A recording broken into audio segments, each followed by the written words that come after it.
أهلا بشهر الخير، أهلا رمضان، ومرحبا بشهر الصيام والقرآن.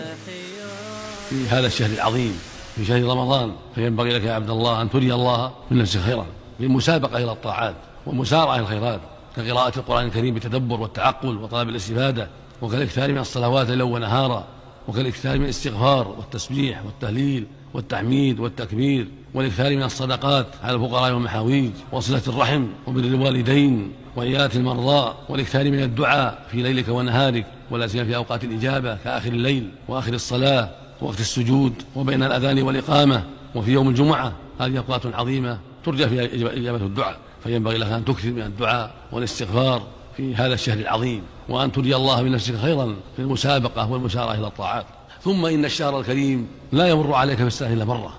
لا تدري هل تدركه في السنة الآتية أم تموت قبل ذلك، فأنت حقيق بأن تجتهد فيه، وأن تسارع إلى كل ما يقربك إلى الله عز وجل، وأن تجتهد في أسباب النجاة وأسباب مغفرة الذنوب وحط الخطايا، فإنك لا تدري هل تدركه بعد ذلك أم لا. ويستحب للمسلمين أن يقوموا ليالي رمضان كما قامه النبي عليه الصلاة والسلام، قامه أصحابه، ولهذا قال عليه الصلاة والسلام: من قام رمضان إيمانا واحتسابا غفر الله له ما تقدم من ذنبه. هذا هو الأفضل في رمضان وفي غيره، أن تكون التراويح 11 ركعة يسلم كل 2، يقرأ فيها قراءة مرتلة واضحة بينة بالتخشع، ويركع ويسجد بطمأنينة وخشوع،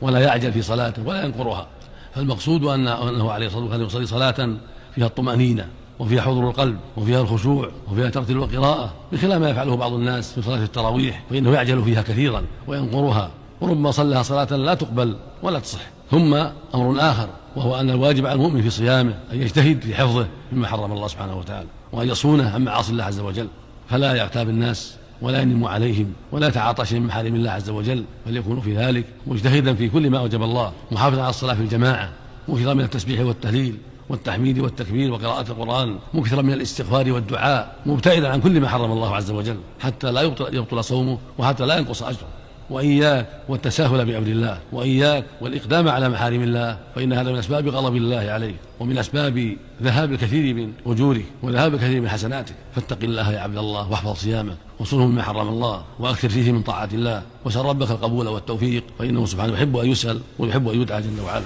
وما تفعلوا من خير يعلمه الله، وتزودوا فإن خير الزاد التقوى، واتقون يا أولي الألباب.